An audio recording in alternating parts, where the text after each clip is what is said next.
이가봇.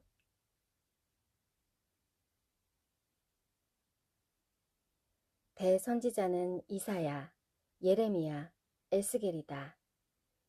이사야는 BC 739년에서 680년경 우시야, 히스기야, 므낫세 왕의 시대에 약 40년간 활동했다.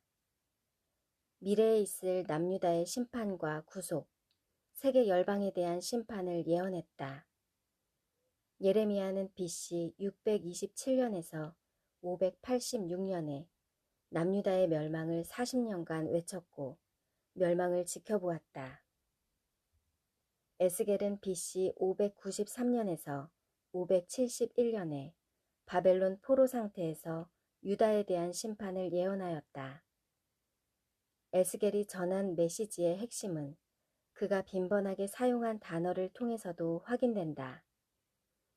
우상은 50회, 범죄는 19회, 반역은 16회나 반복하여 기록했다. 반복된 유다의 우상숭배는 처참한 사륙을 가져왔다. 예루살렘 성전이 온통 우상숭배의 처소로 바꾸어 버렸기 때문이다. 거룩하신 하나님은 죄와 동거하실 수 없으시기에 더 이상 성전에 머무시지 않고 떠나시는 모습을 보고 기록했다. 솔로몬이 성전을 헌당할 때 임하셨던 하나님의 영광이 이제 떠나실 때가 된 것이다. 므낫세는 제단 북쪽 입구에 풍요를 비는 질투의 신을 세웠고 아세라를 하늘의 여왕으로 섬겼다.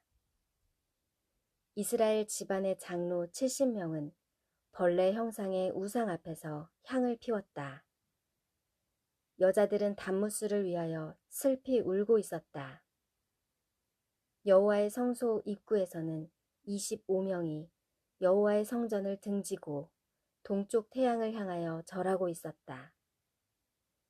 하나님께서는 반역하는 집이라 반복적으로 말씀하시고 성읍은 온갖 불법으로 가득하다고 선언하셨다.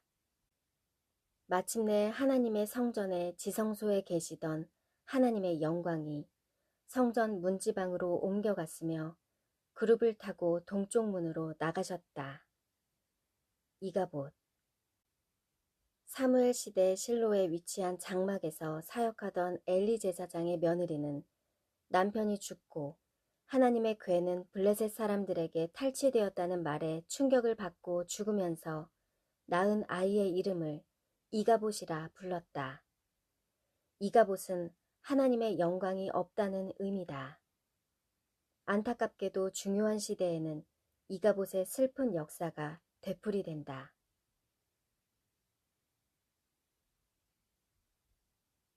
한 주석가는 이렇게 증언했다. 하나님이 옆에 계시기만 한다면 우리가 받는 그 어떤 어려운 징계와 심판도 하나님이 함께 하시지 않는 평화보다 좋다. 예수님도 사람이 온 세상을 얻고도 생명을 잃는다면 무슨 소용이 있는가? 라는 실존적인 질문을 던지셨다. 성경은 왜 우상숭배를 철저하게 배척하는가? 첫째, 우상숭배는 창조주를 경배하는 것이 아니라 피조물을 숭배하는 행위로 하나님보다 더 의지하는 것들이다. 둘째, 우상숭배는 인간이 자신의 능력으로 신을 대체할 수 있다는 생각을 전제하고 있다. 이런 생각을 반역이라 부른다.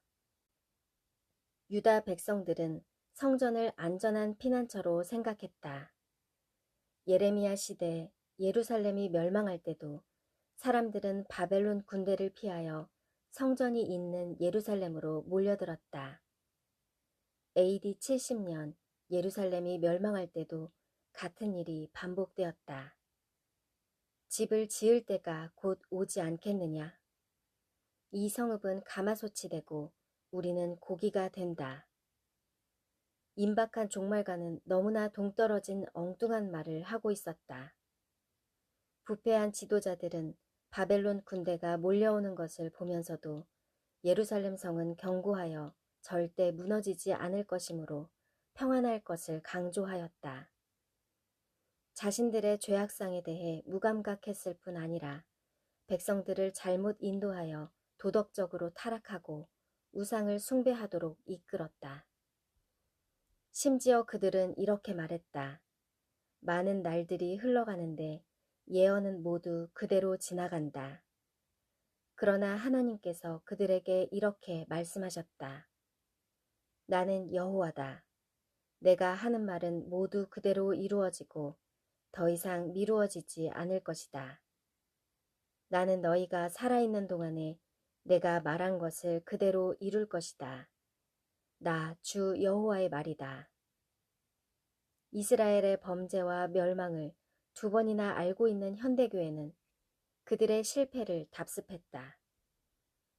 역으로 무화과 나무에 싹이 난 것은 이방인의 때가 끝나감을 암시한다. 유대인의 때와 이방인의 때는 공존하지 않는다. 하나가 끝나면 다른 쪽이 시작한다. 하나님께서 이 땅에 행하신 일들은 이유 없이 행하시지 않는다. 그리스도께서 십자가에서 죽으실 때 성전의 휘장이 갈라졌다. 하나님의 영광이 더 이상 성전에 머물러 계시지 않음을 상징하지만 그 휘장은 완전히 제거되지 않았다. 일부는 갈라진 휘장을 통해 지성소로 들어갈 수 있지만 일부는 성전 바깥들이나 성소에 머물러 있다.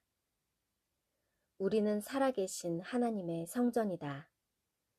의와 불법이 함께할 수 없고 우상이 성령님과 함께 거하실 수 없다. 역사는 되풀이된다는 병렬 관계에 의하면 그들도 반역과 우상 숭배 때문에 멸망할 것이다. 마음의 성전에서 성령이 떠나시지 않도록 자신을 더럽히지 않아야 한다. 춥고 배고플 때에는 하나님을 찾았지만 지금은 배부르니 세상의 행복을 쫓아가고 미지근함에 빠져 있다. 우선순위는 온통 하나님보다 세상에 있다. 그러므로 그들은 성령을 근심하게 만드나 하나님의 마음을 품고 사는 이들은 마음의 우상을 제거한다. 그들 위에 하나님의 영광이 임하실 것이다.